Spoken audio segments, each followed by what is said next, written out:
আমরা এখানে যারা বসে আছি অনেকেই 40 পার করে ফেলছি না?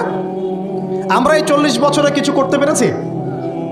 এই 40 বছরে একটা মানুষ 300টা বই লিখতে পারে? তাহলে আমরা বুঝতে পারছি যে তাদের সময়ের যে বরকত আর আমাদের হায়াতের বরকত এক না। বরকত সম্পূর্ণ ভিন্ন জিনিস, যেটা আমরা চাক্ষুষ দেখা জ্ঞান দিয়ে বিশ্লেষণ করতে পারবো না। পারবো না। আরও বোঝাচ্ছি দেখুন, রাসূলুল্লাহ সাল্লাল্লাহু আলাইহি ওয়াসাল্লাম সারাদিনে কত কাজ করতেন। তাহাজ্জুদ পড়তেন, শেষ রাত্রে উঠতেন, রাতের এক অংশ ঘুমাতেন, আরেক অংশ উঠতেন, উঠে তাহাজ্জুদের নামাজ পড়তেন, লম্বা কেরাত, মানে এক রাকাতে প্রায় 4 পারা কোরআন তেলাওয়াত করেছেন। এক রাকাতে 4 পারা। আমরা তো 4টা আয়াত পড়লেই একদম তাড়াতাড়ি রুকু করতে হবে, দাঁড়ায় থাকতে পারতেছি না।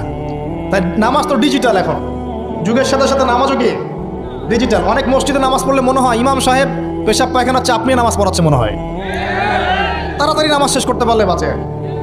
আবার দেখা যায় মাঝে মাঝে যে নামাজ মানুষ পড়াচ্ছে, পড়তেছে না, মানে নামাজ পড়ানোর দায়িত্ব সে পালন করছে, নামাজ নিজে পড়তেছে না।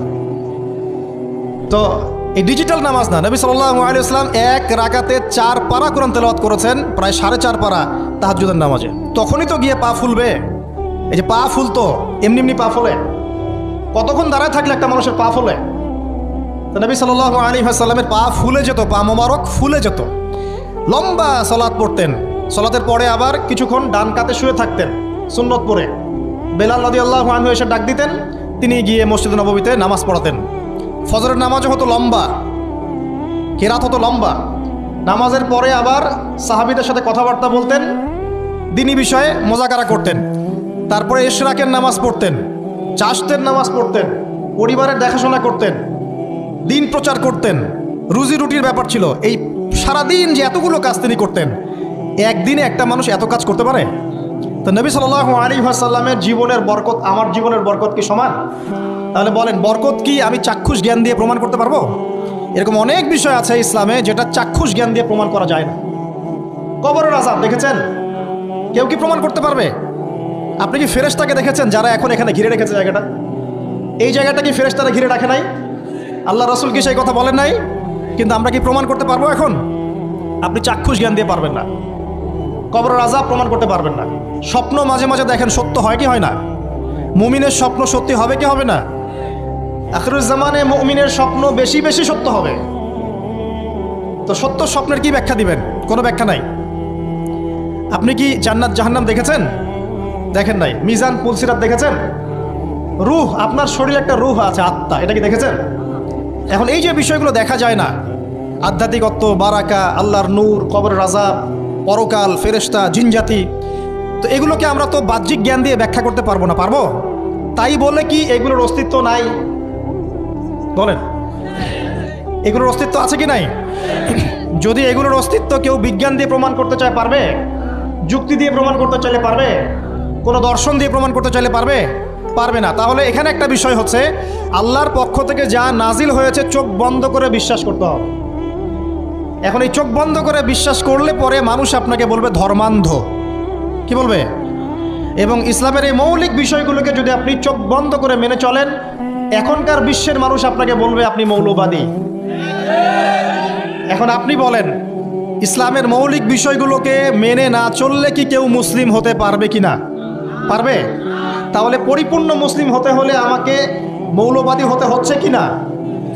আমি এটা দিয়ে কি বুঝাচ্ছি? আল্লাহ পাকের নাজিল করা প্রতিটা বিষয়কে চোখ বন্ধ করে মানতে হবে। কিছু বিষয় আমার বুঝে আসবে, কিছু বিষয় আমার বুঝে নাও আসতে পারে। এখন যতগুলো বিষয় বললাম, একটাও কি ব্যাখ্যা করতে পারবেন?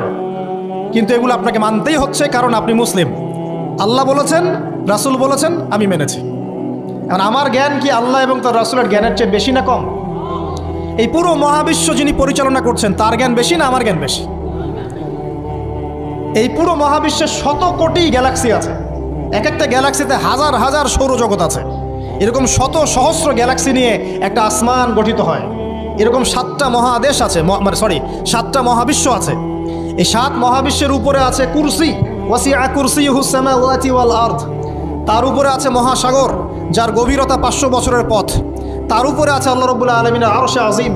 আল্লাহ রাব্বুল আলামিন এই আরশের উপর সমুন্নত। সেই মহান আল্লাহকে আমরা বলি আল্লাহু আকবার। কি বলি? এই যে আল্লাহু আকবারের মর্ম বুঝলেন? এখন এই বিশাল সত্তা আল্লাহু আকবার, আল্লাহ পাক সবচেয়ে বড়, এই সর্বোচ্চ সত্তার জ্ঞান বেশি না আমার জ্ঞান বেশি? তার পক্ষ থেকে যখন কোরআন এবং হাদিস নাজিল হচ্ছে, আমাকে তো চোখ বন্ধ করেই মানতে হবে, নাকি আমি যুক্তি দিব? হ্যাঁ, কিছু বিষয় আমার বুঝে আসবে, কিছু বিষয় আমার বুঝে নাও আসতে পারে। কিছু বিষয় আমি সায়েন্স দিয়ে প্রমাণ করতে পারবো, কিছু নাও পারতে পারি। কিছু আমি দর্শন দিয়ে প্রমাণ করতে পারবো, কিছু নাও পারতে পারি। যেগুলো পারছি না সেগুলো আমার বা আমাদের জ্ঞানের সীমাবদ্ধতা। কথা কি বুঝতে পারছেন? এটা আল্লাহ পাকের জ্ঞানের বা আল্লাহ পাকের ওহির কোনো ত্রুটি নয়।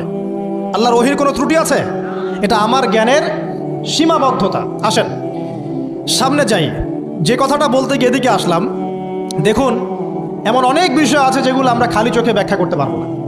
আমরা যে যুগটাকে আইয়ামে জাহিলিয়াত বলছি, ওই যুগটাতে যে সমস্যাগুলো ছিল, যে পাপগুলো ছিল, সেগুলো এখনকার বিশ্বে আরও অনেক উঁচু লেভেলে বিরাজ করছে। যেমন এই যে আপনারা বললেন, একটা পাপ ছিল শিরক। সরাসরি মূর্তি পূজা বলছি না, আমরা বলছি কি শিরকের পাপ ছিল। ওই আইয়ামে জাহিলিয়াতের মানুষগুলো শিরকের পাপে নিমজ্জিত ছিল। তারা শুধু মূর্তির পূজাই করতো এমনটা নয়, তারা কবরেরও পূজা করত, তারা মৃত মানুষেরও পূজা করত, তারা কেউ কেউ নাস্তিকতায়ও বিশ্বাসী ছিল। সূরা মুমিনুন পড়লে দেখবেন তাদের মধ্যে একটা আকীদা ছিল, ইন হিয়া ইল্লা হায়াতুনা দুনিয়া নামুতু ওয়া নাহয়া। কাফেররা বলতো যে আমরা এই পৃথিবীতে জন্মেছি, এখানেই আমরা জন্মাবো, এখানেই মারা যাব, ওয়া মা নাহনু বিমা বুউসিন, আমাদেরকে পুনরুত্থিত করা হবে না। এই পরকালের কনসেপ্টে তারা বিশ্বাস করতো না। তো এরকমও লোক ছিল। শুধু যে লাত, উজ্জা, হবল, মানাত এগুলোর পূজা করতো তাই নয় বিষয়টা। এখানে কবর পূজাও ছিল, এখানে আপনার মৃত মানুষের পূজাও ছিল, এখানে গাছপালা, চন্দ্র, সূর্য, নক্ষত্রের পূজাও ছিল, আবার নাস্তিকতাও ছিল। এক কথায় আইয়ামে জাহিলিয়াতের সবচেয়ে বড় পাপ ছিল শিরক। কথা কি বুঝতে পারছেন ভাই? আচ্ছা, না বুঝলে বলবেন, শেষে গিয়ে প্রশ্ন করবেন ইনশাআল্লাহ, সমস্যা নাই। তাহলে প্রথম যে পাপটার কথা বললাম সেটা কি? শিরক। এখন একটু এই 1400 বছর পরে চলে আসেন, চলে এসে দেখেন এখনকার সমাজের দিকে তাকান, এখনকার মুসলিম রাষ্ট্রগুলোর দিকে তাকান, আর পুরো বিশ্বের দিকে তাকান। সবচেয়ে বড় সমস্যাটা কি বলেন? সবচেয়ে বড় সমস্যা কি শিরক নয়? আচ্ছা, মুসলিমরা কি এখন অনেকেই কবর পূজা করে না? মুসলিমদের মধ্যে অনেকেই দেখবেন যে মৃত মানুষের কাছে চাচ্ছে না, মৃত মানুষের কাছে সন্তান প্রার্থনা করে না, ওই যে ওখানে গিয়ে নজর মানত করছে না যে মৃত মানুষকে সন্তুষ্ট করলে আমার ভালো হবে, না হলে আমার কোনো ক্ষতি হয়ে যাবে, এটা মানুষ করছে না? মুসলিমদের মধ্যে বহু মানুষ আল্লাহর হালালকে হারাম করছে না, আল্লাহর হারামকে হালাল করে নিচ্ছে না, এটাও কিন্তু শিরক। আপনি কি জানেন যে আল্লাহর হালালকে হারাম করলে শিরক হয়? আল্লাহর হারামকে হালাল করলে শিরক হয়? সুদ হালাল না হারাম? না, সুদ তো ফরজ। সুদ হালাল না হারাম? সুদ তো এখনকার বিশ্বে ফরজ। সুদ ছাড়া এই বিশ্ব চলবে না। আপনি ঠিক বলছেন, কিন্তু সুদ ছাড়া এই বিশ্ব চলে না। যে কোনো কিছু করতে গেলে সুদ লাগবে। তো এখন যে সবাই এটাকে হালাল করে নিচ্ছে, এটা কি হচ্ছে? আল্লাহর হারামকে মানুষ হালাল করছে না? আচ্ছা বলেন, মদ হারাম না হালাল? বলেন। মদ তো ওয়াজিব নাকি? যুব সমাজে তো মদ না খেলে চলেই না। মদ খায় না এমন যুব সমাজের সংখ্যা বেশি না খায় তার সংখ্যা বেশি?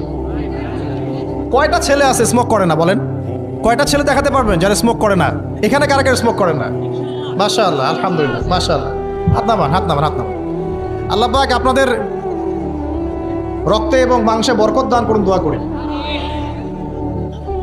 যদি আপনি কোনো কমিউনিটির মধ্যে দেখাতে পারেন যে তারা মাদক থেকে দূরে আছে, তারা শুধুমাত্র ইসলামিক কমিউনিটি, অন্য কোনো কমিউনিটি না। যদি আপনি মাদক মুক্ত কোনো ক্যাম্পাস দেখাতে পারেন, সেটা হবে মাদ্রাসা। যদি পর্ন মুক্ত ক্যাম্পাস দেখাতে পারেন, দেখাতে হবে মাদ্রাসাকে। এখানে বিষয়টা হচ্ছে, যারা ইসলাম প্র্যাকটিস করে, কোরআন এবং সুন্নাহর বুঝ যাদের মধ্যে আছে, যাদের মধ্যে আল্লাহর ভয় আছে, এরা কখনো সুদ খাবে? এরা কি মদ খাইতে পারবে? পারবে না। ইনশাল্লাহ আপনারা কি জিনা করতে পারবেন? আল্লাহ পাক আপনাদেরকে ঈমান আমলের উপর অটুট রাখুন, আমিন। যে কথাটা বলছি, কেউ যদি আল্লাহর হালালকে হারাম করে নেয় আর কেউ যদি আল্লাহর হারামকে হালাল করে ফেলে, এটাকে কিন্তু শিরক বলা হয়। এই বিশ্বে কি এই সমস্যা নাই? বুঝেন না এই সমস্যা আছে কি নাই? আছে। সামনে আগান। এই বিশ্বের শিক্ষা ক্ষেত্রগুলো দেখবেন, এই শিক্ষা ক্ষেত্রগুলোর মধ্যে নাস্তিকতার শিক্ষা বাড়ছে না কমছে? বাড়ছে। এই বিশ্বের অর্থনীতি দেখবেন, অর্থনীতির মধ্যে শিরক বাড়ছে না কমছে? এখানে আপনাকে সুদ নিতে হচ্ছে, এখানে আপনাকে আল্লাহর নাজিলকৃত ইকোনমি বাদ দিয়ে পশ্চিমাদের নাজিলকৃত ইকোনমি বহন করতে হচ্ছে। এটাও এক প্রকার কুফরি। আরও সমস্যা আছে। এই বিশ্বের ওয়ার্ল্ড অ্যাফেয়ার্সের দিকে তাকাবেন, দেখবেন বিশ্বের কয়টা জায়গা আপনি আমাকে দেখাতে পারবেন যেখানে মুসলিমদের মধ্যেও আল্লাহ রাব্বুল আলামিনের নাজিলকৃত বিধান দিয়ে বিচার ফয়সালা হচ্ছে? কয়টা দেখাতে পারবেন? তো যেখানে আছে খুব স্বল্প পরিসরে। পুরো বিশ্বের অবস্থা আজকে এমন। পর্নোগ্রাফি হালাল না হারাম?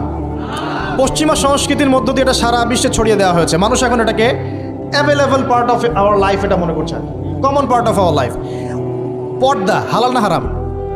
বলেন, পর্দা না করাটা হারাম না হালাল? আচ্ছা, এখন দেখেন, মিডিয়া বলেন, প্রিন্ট মিডিয়া বলেন, ইলেকট্রনিক মিডিয়া বলেন। আসসালামু আলাইকুম। ভিডিওটি ভালো লাগলে চ্যানেলটি সাবস্ক্রাইব করুন।